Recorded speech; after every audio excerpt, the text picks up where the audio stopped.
எனக்கு தட்டுவதற்காகவே கைகளோடு வந்தவர்களே, உங்கள்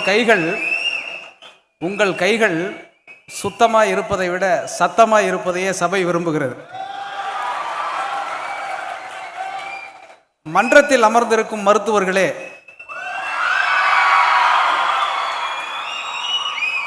அது என்ன உங்கள் அத்தனை பேருக்கும் தமிழ் மீது மட்டும் மாளாத காதல் என்று மறுபடி யோசித்தேன். மன்றத்தில் அமர்ந்திருக்கும் மருத்துவர்களே, அது என்ன உங்கள் அத்தனை பேருக்கும் தமிழ் மீது மட்டும் மாளாத காதல் என்று மறுபடி யோசித்தேன். ஊசி போடுவீர்களோ? பதறாதே தம்பி, ஒரு கை பார்த்து விடலாம் என்கிறீர்கள். நாடி பிடித்தே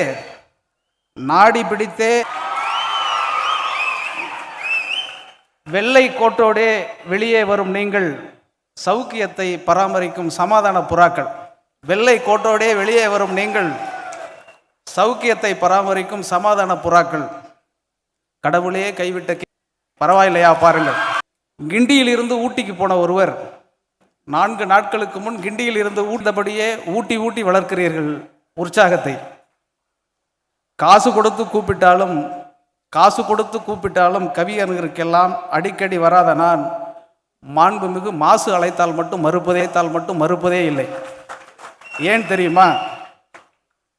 எதிரியே ஆனாலும் இன்னொருவர் மீது தூசுபட்டாலும் துடித்துவிடும் இதயம் அவருடையது.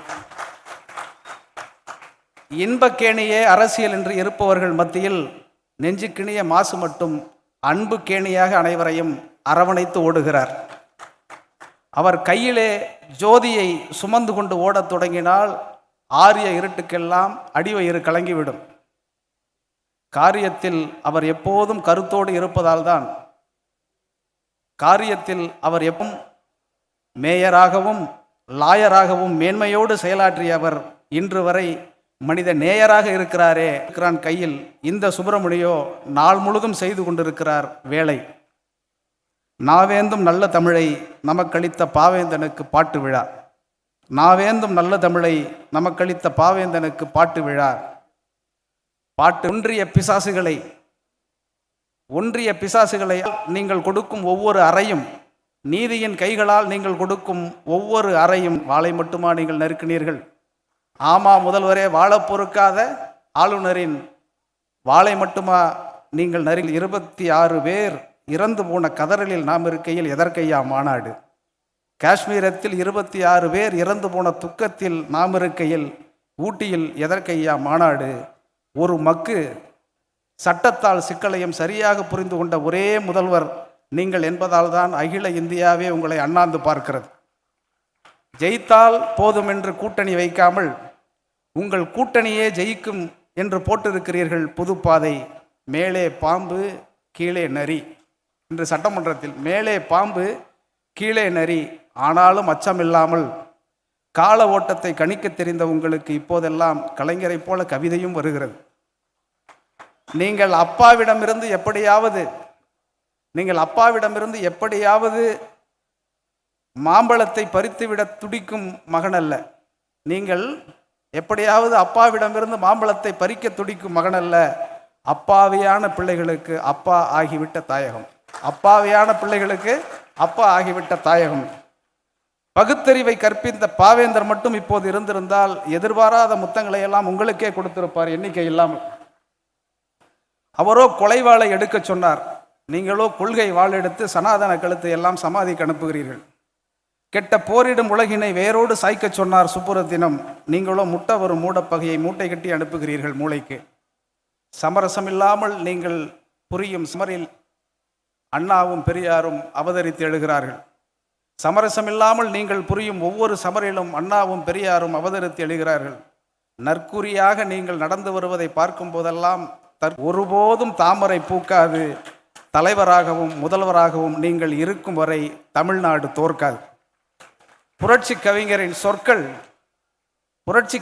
சொற்கள் ஒவ்வொன்றும் சூளாயுதம். அன்னை தமிழுக்கு கேடு வரும் போதெல்லாம் அவன் எழுதிய நெருப்பு பாடல்கள் ஓம குண்டலங்களுக்கே உழவைத்திருக்கின்றன. பஜனை கோஷ்டிகளின் பந்தியிலே நலிந்த செந்தமிழை எந்திரித்து வாவென்று எச்சரித்தான் வெகுண்டெழுந்து. அன்றைய புலவர்கள் ஆபாசமே கவிதை என்று அன்றைய புலவர்கள் ஆபாசமே கவிதை என்று ஆர்ப்பரித்த நேரத்தில் பாரதிதாசன் ஒருவர்தான் நீலவானையே ஆடையாக்கி நிலவுக்கு சூட்டினான். அவன் எழுதிய பாண்டியன் பரிசும் அழகின் சிரிப்பும் போண்டியாய் நின்றிருந்த தமிழனுக்கு புதையலாய் கிடைத்தன. புயல் பத்திரிகையில் அவன் எழுதிய தலையங்கம் ஒவ்வொன்றும் கொக்கரித்த ஆதிக்கத்தின் தலையிலே குட்டு வைத்தன.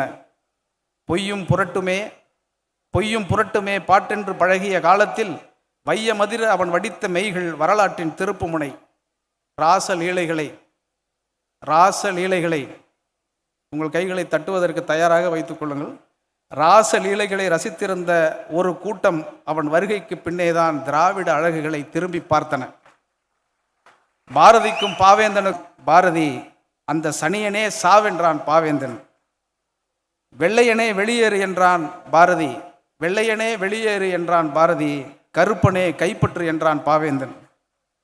சக்தியின் கூத்திலே சமைந்திருந்தான் பாரதி.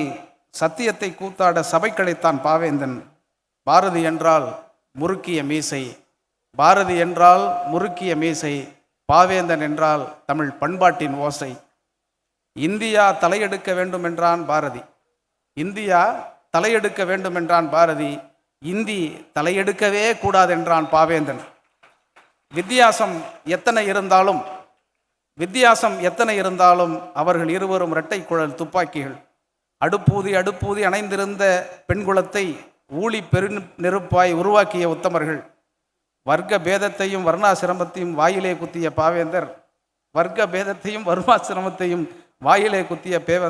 பாவேந்தர் பஞ்சாங்கம் பார்த்தவர் அல்ல, பஞ்சமர்களை பார்த்தவர்.